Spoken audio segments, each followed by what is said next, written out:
विरोध करेगा, क्योंकि वो चाहेगा कि हमें विरोध नहीं करेंगे तो कभी उनकी सरकार नहीं आएगी कि हमको पुरानी पेंशन दी जाए। वो उसमें सुरक्षा महसूस करते हैं। नहीं, नौकरी के बाद व्यक्ति अपनी एक एज के बाद अपने को असुरक्षित महसूस करता है। योगी जी हट जाए, हटेंगे नहीं, अगर हट गए तो नहीं हटेंगे, कोई सवाल ही नहीं। तो डिप्टी सीएम तो उनके नाराज चल रहे हैं। अरे तो रहने दें, इनको नाराज हटा दें, उनको हटा ही दें। सैलरी टैक्स में चली जाती है, यानी हमको 10.5 महीने या 10.25 महीने करीब की सैलरी मिलती है साल में।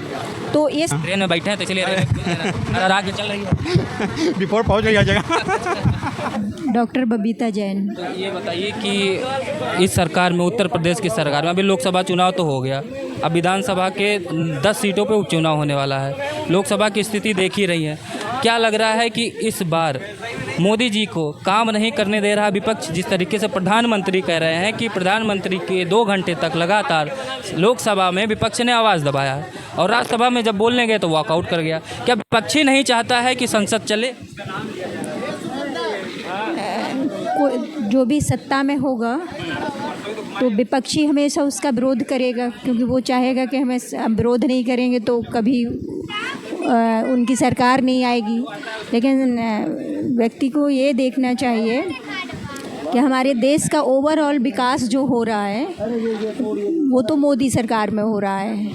चाहे उत्तर प्रदेश सरकार में योगी जी हों या देश में मोदी जी हों, दोनों योगी हैं, ये समझिए। दोनों योगी हैं काम के मामले में, और देश के विकास के लिए समर्पित भाव से काम कर रहे हैं।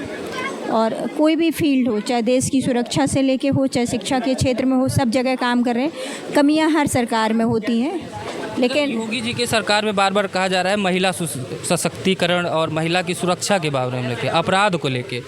क्या उत्तर प्रदेश में महिलाओं पे अपराध कम हुआ है? आप लोग सुरक्षित महसूस करती हैं, कभी भी आ जा सकती हैं? जिस तरीके से कहा जाता था कि समाजवादी पार्टी में एक तरीके असुरक्षा की भावना थी, क्या इस सरकार में आप लोग सुरक्षित महसूस करती हैं? देखिए, सरकार का भय तो है जनता को, जो आपराधिक प्रवृत्ति के लोग हैं और जो महिलाओं के छेड़छाड़ या किसी भी तरह की घटना से उनको डर तो है।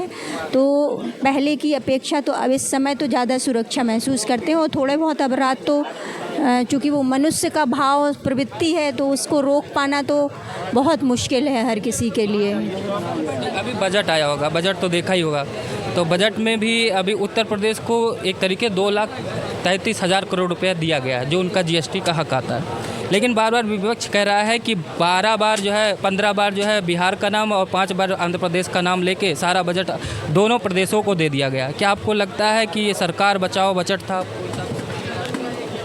बजट के बारे में मैंने ज़्यादा गौर नहीं देखा, लेकिन मैं कुछ जो चीज़ें हैं इस सरकार में होनी चाहिए, जैसे मैं शिक्षा से जुड़ी हूँ, तो एक जो हमारी नौकरी पेशा लोग हैं वो ये महसूस करते हैं कि हमको पुरानी पेंशन दी जाए। वो उसमें सुरक्षा महसूस करते हैं। नहीं, नौकरी के बाद व्यक्ति अपनी एक एज के बाद अपने को असुरक्षित महसूस करता है। तो सरकार अगर ये कदम उठाएगी, पुरानी पेंशन देगी, तो सरकार लंबे समय तक चल सकती है, क्योंकि पेंशन पे ध्यान देना चाहिए। लेकिन अगर दोनों देखा जाए, दो देश की दो सबसे बड़ी पार्टियां हैं, कांग्रेस को भी ले लीजिए, भाजपा को भी ले लीजिए। अभी रामलीला मैदान में आप लोगों ने धरना भी दिया था तो कांग्रेस ने समर्थन किया था, लेकिन जब उनका मैनिफेस्टो आया तो इसका कहीं जिक्र ही नहीं किया। क्या दोनों पार्टियां नहीं चाहती ओपीएस आए? अब देखिए, पेंशन के लिए बातें सरकार सत्ता में आने के लिए विपक्ष तो कहेगा कि हम ऐसा आके करेंगे, लेकिन जब आएगा तब करेगा या नहीं करेगा ये तो नहीं कहा जा सकता।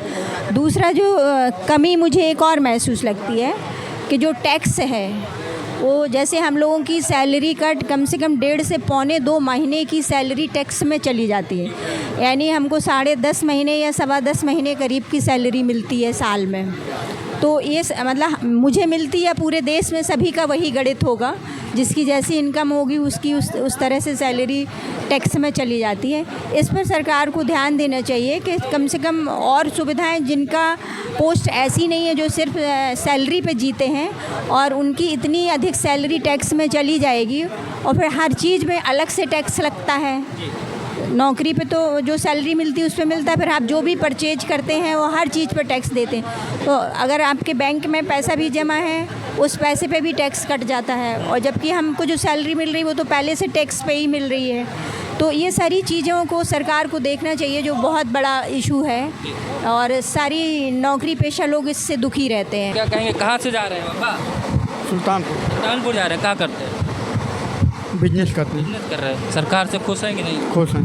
बार बार काहे कह रहे हैं योगी जी हटाए जाएंगे, योगी हटाए नहीं जाए? हटाए। आप लोग चाहते हैं क्या योगी जी हट जाए? हटेंगे नहीं, अगर हट गए तो नहीं हटेंगे, कोई सवाल ही नहीं। तो डिप्टी सीएम तो उनके नाराज चल रहे हैं। अरे तो रहने दें, इनको नाराज हटा दें, उनको हटा ही दें, अच्छा, उन्हीं को हटाया? उन्हीं को हटा दें। मतलब पद की लालसा में कहीं खुद ही ना हट जाए। वही चाह रहे हैं वो लोग। वो लोग चाह रहे हैं कि योगी जी खुद ही हटा दें उनको। हाँ हाँ, मतलब बढ़िया है, सरकार काम बढ़िया कर रही है। बढ़िया चलिए, भावना है, रेलवे की स्थिति बढ़िया है, सब बढ़िया। ट्रेन में बैठे हैं तो इसीलिए रेलवे आगे चल रही है। बिफोर पहुँच गई हर जगह। चलिए, तो ये थी देश की जनता जो अपनी अपनी बात रख रही थी। तो इसी के साथ इस वीडियो को यहीं समाप्त करते हैं। अलग अलग मुद्दों पे बात भी हुई, और ये ट्रेन है लखनऊ से चलती है बनारस के लिए, इसलिए मैंने सारे मुद्दों पे बात किया है। तो वीडियो को ज़्यादा शेयर करिएगा, चैनल को सब्सक्राइब